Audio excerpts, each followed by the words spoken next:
Bismillahirrahmanirrahim. Assalamualaikum warahmatullahi wabarakatuh. Alhamdulillah wassalatu wassalamu ala Rasulillah wala haula wala quwata illa billah. Amma ba'du. Saudara seiman dimanapun Anda berada, rahimani wa rahimakumullahu ajma'in. Pada kesempatan yang baik ini kita akan membahas bagaimana adab-adab dan sunnah-sunnah Nabi Shallallahu Alaihi Wasallam dalam kehidupan keseharian.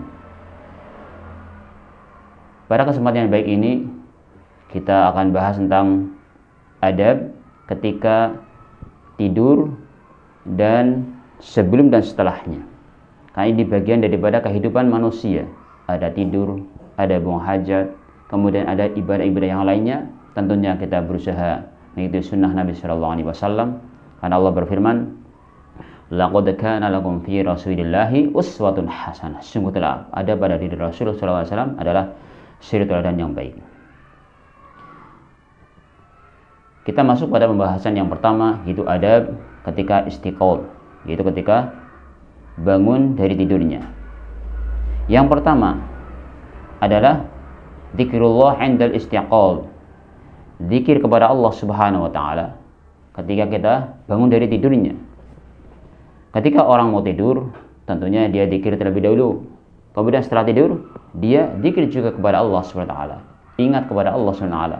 Karena ala bi dzikrillah tatma'innul qulub. Ketahuilah dengan zikir kepada Allah Subhanahu wa taala, Allah akan jadikan ketenangan dalam hatinya. Termasuk tidur sebelum dan sesudahnya ada sunnah Nabi Shallallahu Alaihi Wasallam yang diajarkan kepada kita semuanya. Diriwayatkan dalam Imam Bukhari dari Hudzaifah radhiyallahu anhu berkata, kana Nabi sallallahu alaihi wasallam idza akhadha madja'ahu minal laili wada'a yadahu tahta khaddihi. Apabila Nabi sallallahu alaihi wasallam mau tidur, hendak tidur, beliau sallallahu alaihi wasallam meletakkan tangannya di bawah pipinya, ya, di bawah pipi Nabi sallallahu alaihi wasallam. Kemudian mengatakan, Allahumma bismika amutu wa ahya. Ya Allah, dengan menyebut namamu ya Allah, aku mati dan aku hidup. Artinya di sini disebutkan amutu, mati adalah tidur. Wa ahya, dan aku bangun. Jadi tidur dan bangun kita menyebut Allah Subhanahu wa taala. Kemudian ketika bangun dari tidurnya, maka dia hendaknya mengingat nikmat Allah SWT yang besar, di mana dia dibangunkan oleh Allah SWT, bisa tidur kembali, bisa bangun kembali. Yang tadinya tidur, kita tidak sadar, kemudian bangun, kita menyebut dengan doanya, Alhamdulillahilladzi ahyana ba'da ma amatana wa ilaihin nasyur. Segala puji hanya milik Allah SWT. Jadi segala puji milik Allah SWT. Nikmat itu semuanya datang dari Allah Subhanahu wa taala. Maka kita bersyukur, alhamdulillah kita bisa bangun kembali. Mungkin Bapak Ibu dapati ada sebagian orang yang dia tidur kemudian belas enggak bangun. Artinya terus Allah Subhanahu wa taala cabut sehingga dia meninggal dunia. Maka ketika kita bangun dan hidup kembali, kita menyebut nama Allah, Alhamdulillahilladzi ahyana ba'da ma amatana wa ilaihin nasyur. Segala puji hanya milik Allah yang telah menghidupkan kita setelah kita meninggal. Artinya setelah kita tidur. Wa ilaihin nasyur, dan kepadanya kita akan dikembalikan kepada Allah Subhanahu wa taala. Ini yang pertama. Yang kedua, ketahuilah bahwasanya syaitan itu membuat ikatan di dalam leher bagian belakang manusia ketika dia tidur. 3 ikatan, ya, di sini ada ikatan setan. Jadi katakan setiap ikatan dipukulkan, silakan tidur. Tidur terus, malam yang panjang. Ikat lagi, tidur terus, karena itu malam yang panjang. Sudah, tidur terus. Maka bagaimana solusi biar ikatan itu nanti lepas ketika kita bangun dan kita semangat? Karena kalau masih ada ikatan terus di dalam diri kita, di dalam belakang leher kita, maka kita akan malas-malas terus. Maka gak usah heran ketika orang bangun tidur malas, mau kerja malas, mau ini. Kenapa? Dia mungkin lupa akan zikir ini. Di dalam Sahihain dari Abi Hurairah radhiyallahu an disebutkan sesungguhnya Rasulullah SAW telah bersabda, qala yaq'idu asy-syaitanu ala qafiyati ra'si ahadikum. Setan itu duduk di belakang leher salah seorang di antara kalian. Idza huwa nama salasa uqadin. Apabila seseorang itu tidur dengan buat ikatan 3 ikatan. Yadribu kulla 'aqdin atau kulla 'aqdatin 'alaika lailun tawilun. Dipukulkan setiap ikatannya dipukulkan. Kemudian silakan tidur yang panjang. Silakan terus tidur yang nyenyak. Lailun tawilun farqud. Ya, maka tidurlah. Kemudian faidas tayaqadha. Solusinya bagaimana biar ikatan itu lepas dari diri kita? Faidas tayaqadha fadzakarallah in halat uqdatun. Apabila dia bangun, kemudian zikir kepada Allah Subhanahu wa taala. Berdoa kepada Allah Subhanahu wa taala. Tadi alhamdulillahilladzi ahyana ba'da ma amatana wa ilaihin nusyur. Maka akan lepas satu ikatan. Fa in tawaddu'a in halat uqdatun. Yang kedua, apabila dia wudu, tadi sudah zikir, kemudian wudu, ya, maka akan lepas satu ikatan. Fa in shalla in halat uqdatun fa asbaha nasyitun. Nah, kalau dia sudah zikir, kemudian wudu, kemudian sholat, ya, dia sholat atau sholat malamnya, dia sholat, maka lepas semua ikatannya. Subhanallah. Ini tinggal kita percaya atau tidak, beriman atau tidak. Ini sabda Nabi Shallallahu Alaihi Wasallam dalam hadis Sahihain. Maka kata Rasul, fa asbaha nasyiton tayyiban nafsi. Maka dia jadi yang semangat. Pagi-pagi dia semangat karena dia sudah zikir, sudah wudu, kemudian sudah sholat. Itu menjadi jiwanya baik, tayyiban nafsi. Jadi semangat dan jreng. Jadi dia dalam posisi yang sehat lahir batin. Ini poin penting yang hendaknya seorang muslim pahami.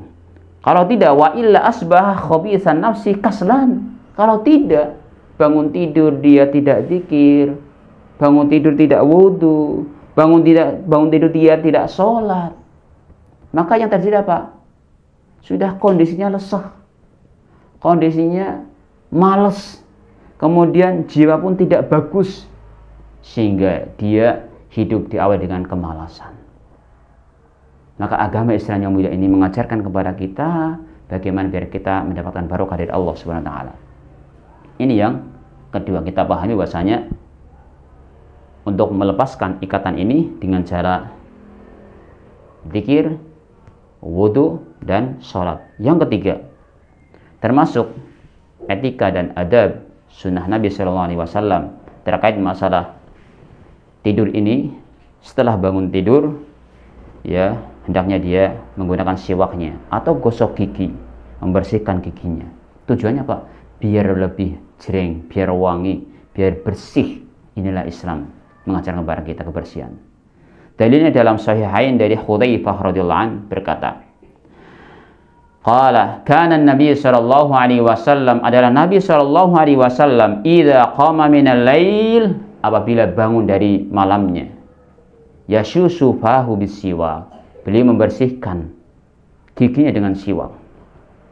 Jadi hendaknya kita seorang muslim berusaha membersihkan gigi kita dengan siwak atau dengan gosok gigi. Apalagi sekarang ada pasta gigi, ya, ada Pepsodent dan seterusnya.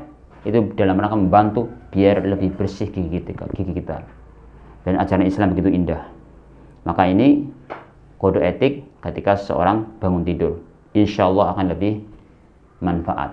Beda dengan orang yang bangun tidur, dia tidak gosok gigi atau tidak siwakan, kemudian samping pas sholat jamaah di sampingnya, pas kita menguap, maka yang terjadi apa? Bau yang tidak enak. Subhanallah, inilah Islam mengajarkan kepada kita. Kemudian yang keempat, yang terakhir, adalah iqadhu ahlihi liqiyamil laili. Membangunkan keluarganya untuk salat malam. Subhanallah, begitu indahnya kehidupan dalam keluarga muslim muslimah. Dia membangunkan istrinya. Ketika suami bangun duluan, dibangunkan istrinya. Ketika istrinya bangun duluan, dibangunkan suaminya. Begitu sebaliknya. Akan didoakan rahmat, ya. Didoakan mendapatkan rahmat dari Allah Subhanahu wa taala. Mana dalilnya? Dalilnya adalah dalam riwayat Abu Dawud dengan sanad yang hasan dari Abi Hurairah radhiyallahu an, qala Rasulullah sallallahu alaihi wasallam. Rasulullah sallallahu alaihi wasallam telah bersabda, rahimallahu rajulan qama minal laili. Semoga Allah Subhanahu wa taala merahmati seorang laki-laki yang dia bangun malam, fa shalla, kemudian dia salat. Wa ayqadha imra'atahu, kemudian membangunkan istrinya. Fa in abad nadha fi wajhiha al-ma'a. Kalau dia tidak mau bangun, kalau istrinya dibangunkan kok enggak mau, ya, maka suruh merciki air, bukan digerujuk ya. Digerujuk nanti, wah kasihan. Ini dipercikin aja, dipercikin dalam ya wajahnya dengan air yang sedikit, subhanallah, atau diusapkan kayak gini aja, sudah. Itu dalam rangka menghilangkan rasa malasnya. Fa in abad nadha fi wajhiha al-ma', air. Ini. Wa rahimallah, sebaliknya rahimallah imra'atan qamat minal laili. Semoga Allah merahmati seorang wanita, seorang istri yang bangun malam, fa shalat, dia salat. Kemudian wa iqadat zaujaha, dia bangunkan suaminya. Ya, sekarang giliran istrinya bangun duluan, kemudian lihat suaminya belum bangun, dibangunkan, enggak mau ya. Sekarang giliran kau dicipratin ya, dicipratin dengan air. Dicipratin, kemudian bukan juga digerujuk, bukan dicipratin atau diusap dengan airnya wajahnya. Maka ya sepertinya akan dirahmati Allah Subhanahu wa taala. Fa in aba nadhat fi wajhiha alma. Kalau dia dibangunkan enggak mau, boleh diperciki dengan air. Subhanallah, inilah ajaran Islam terkait dengan adab kode etik ketika tidur, baik sebelum tidur atau setelah tidurnya. Dari sebagai kesimpulan, pertama adalah untuk zikir kepada Allah Subhanahu wa taala, baik ketika mau tidur maupun setelahnya. Tadi sebelum tidur kita doa Allahumma bismika amutu wa ahya, atau bismika Allahumma amutu wa ahya. Setelah bangun kita alhamdulillahilladzi ahyana ba'da ma amatana wa ilaihi nusyur. Kemudian yang kedua, ketahuilah bahasanya ketika orang tidur itu ada 3 ikatan setan ya di leher bagian belakang ini. Maka cara melepaskannya dengan cara zikir kepada Allah Subhanahu wa taala setelah bangunnya, kemudian wudu, kemudian sholat. Kemudian yang ketiga, ketika bangun tidur hendaknya gosok gigi atau siwak untuk membersihkan mulutnya biar lebih wangi. Dan yang terakhir, hendaknya kita membangunkan keluarganya. Ketika kita bangun duluan, kita bangunkan istrinya. Ketika istri bangun duluan, membangunkan suaminya. Semoga Allah SWT memberkahi kita semuanya dan dimudahkan untuk melaksanakan sunnah-sunnah Nabi SAW. Barakallahu fiikum ajmain. Wassalamualaikum warahmatullahi wabarakatuh.